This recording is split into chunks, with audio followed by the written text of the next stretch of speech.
I want to provide you with some evidence to show that Jesus Christ is indeed a real historical figure and not just a character within the pages of the New Testament.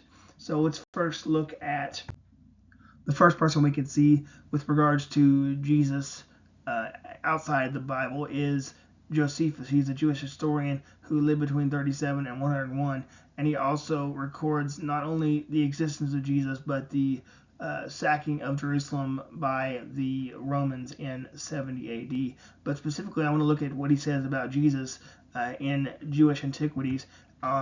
Book 18, chapter 3, section 3, he says, "Now there was about this time Jesus a wise man, if it be lawful to call him a man, for he was a doer of wonderful works, a teacher of such men as received the truth with pleasure. He drew over to him both many of the Jews and many of the Gentiles. He was the Christ, and when Pilate, at the suggestion of the principal men among us, had condemned him to the cross, those that loved him at the first did not forsake him, reappear to them alive again the third day, as the divine prophets had foretold, and 10,000 other wonderful things concerning him, and the tribe of Christians so named from him are not extinct to this day." So we can see, of course, he mentions Jesus, and he also mentions that the Jewish court condemns him, and then Pilate crucifies him, and then, of course, the Christians, whom get their name, they still exist in the day of Josephus. But I want to continue on to look at another reference from Josephus, this one specifically speaking of Jesus and his brother James.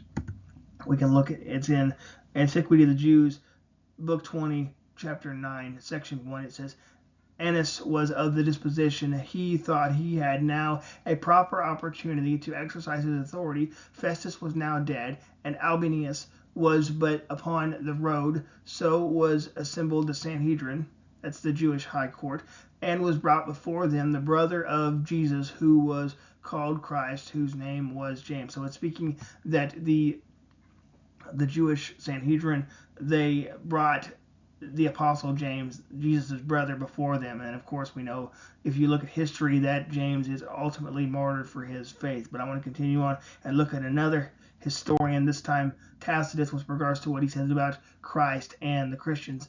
And he lived between 56 and 120.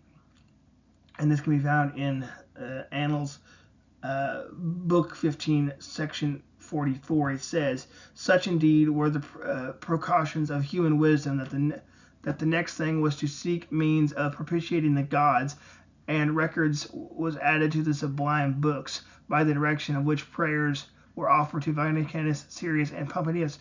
Juno was entreated to the matrons in the capital, then on the nearest part of the coast, whence water was procured to sprinkle the fane of an image of the goddess, and there was sacred banquet and nightly vigils, celebrating by married women, but all human efforts, all the lavish gifts of the emperor, and the propitiation of the gods, that the conflagration was a result of an order. Consequently, to get rid of the report, Nero fastened the guilt and inflicted the most exquisite torture on a class of hated for their abominations, called Christians by the populace. Christus, from whom the name had its origin, suffered the extreme penalty during the reign of Tiberius at the hands of one of our procurators, Pontius Pilate, and a most mischievous superstition, the subject of the moment, again broke out only in Judea, the first source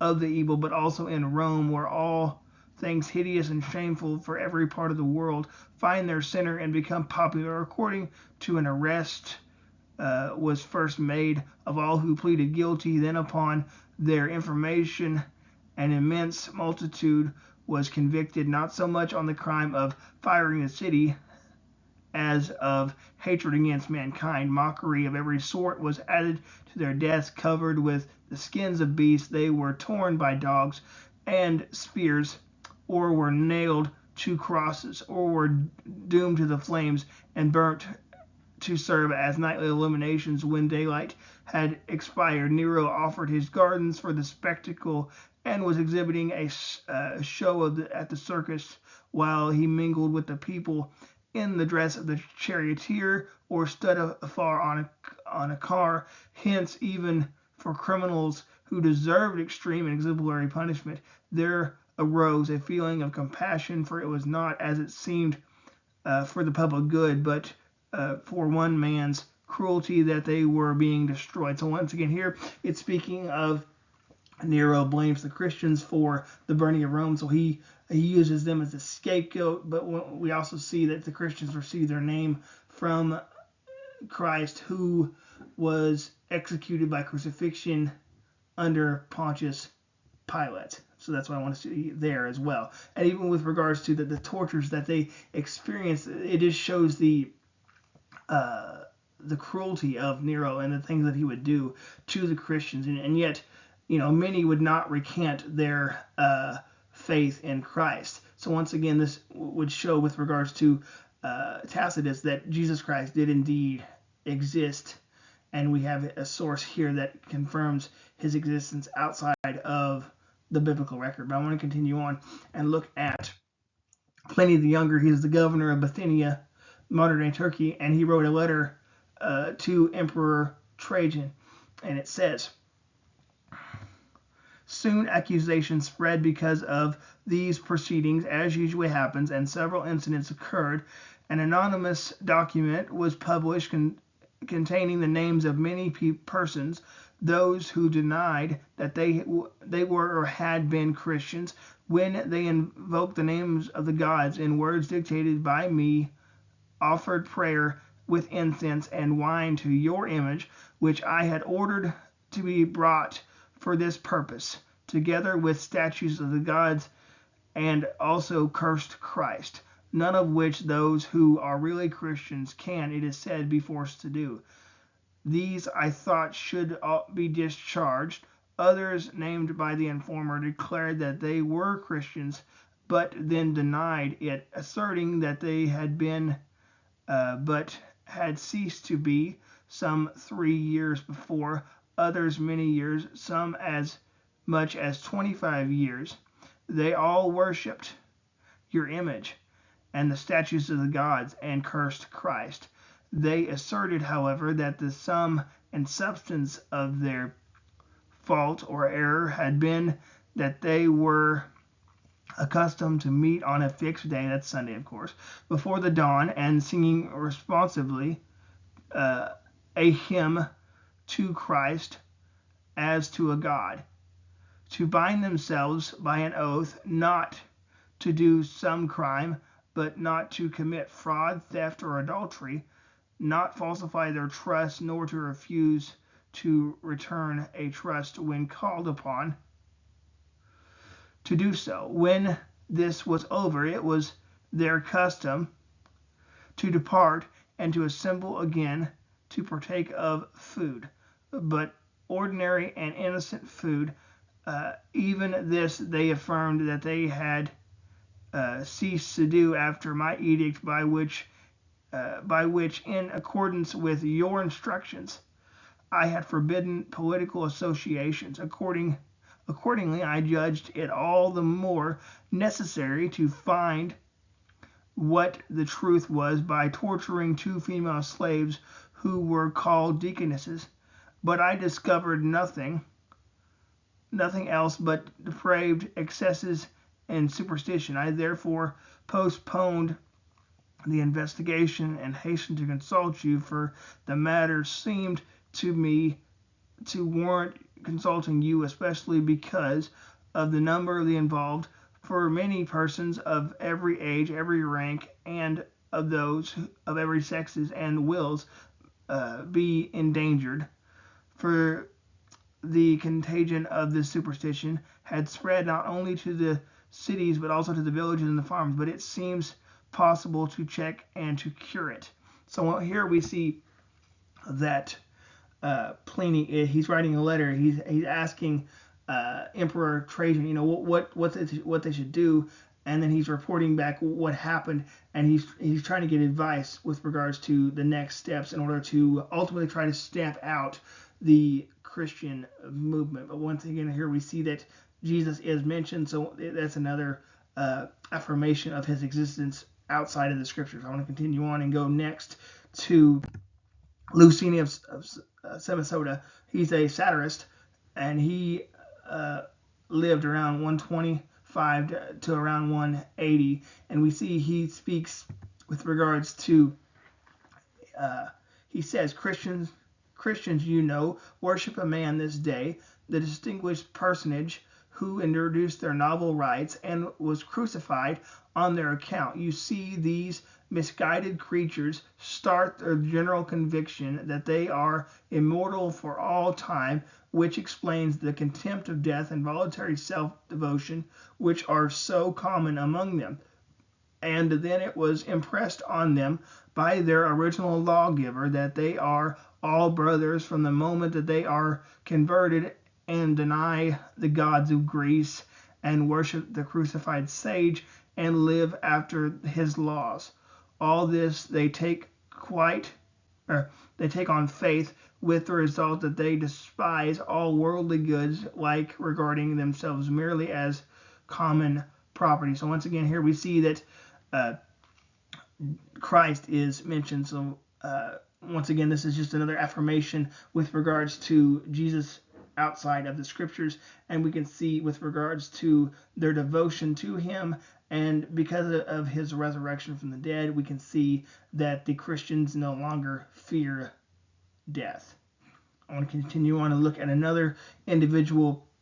This time we're going to look at Mara ben Cyprian. He's a philosopher, and he's writing to his son to encourage his son with regards to facing hard times and persecution. We can see it says, what advantage did the Athenians gain from putting Socrates to death? Famine and plague came upon them as a judgment for their crimes. What advantage did the men of Samos gain from burning Pythagoras? In a moment their land was covered with sand. What advantage did the Jews gain from executing their wise king? Of course, the wise king being Jesus Christ. It was just after that the kingdom was abolished. God justly avenged these three wise men. The Athenians died of hunger, the Samians were overwhelmed by the sea, and the Jews, ruined and driven from their land, live in contempt, desperation. But Socrates did not die for good. He lived on the teachings of Pluto. Pythagoras did not die for good. He lived on in the statue of Hera. Nor did the king die for good. He lived in the teachings on which he had given.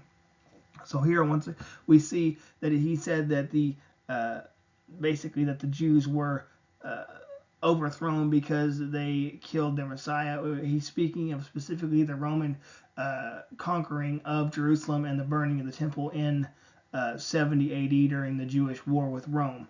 I want to continue on and see what is next for us. Thales is next, and he wrote around 52 AD. Now, with regards to Thales, we don't have any of his works, but he was quoted by other writers. One of these writers was Julius Africanus, who tells us that Thales was trying to explain away the darkness and earthquake that followed Jesus' death by crucifixion. It reads as follows: On the whole world there pressed a most fearful darkness, and the rocks were rent by an earthquake, and many places in Judea and other districts were thrown down. This darkness Thales, in the third book of his history, calls it appears to me without reason, an eclipse of the sun. He's speaking of specifically whenever Jesus died in the Gospel of Matthew, where the land became dark and the sun didn't shine, and the earthquake and then where the earthquake caused the veil of the temple to be torn. So it's speaking of the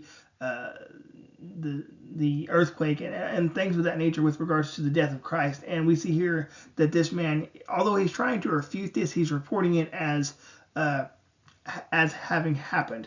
So here we can see once again that Jesus is shown to be a historical figure. And if you look at the scholarly consensus, of course, that anyone who claims that Jesus Christ did not exist or that he did not die by crucifixion, honestly, they would probably laugh you out of the room, because numerous scholars say that Jesus' crucifixion is the most well attested to event of his life. So if his crucifixion was the most well attested to event in his life, then by logical deduction, then he must have existed and therefore is a historical figure.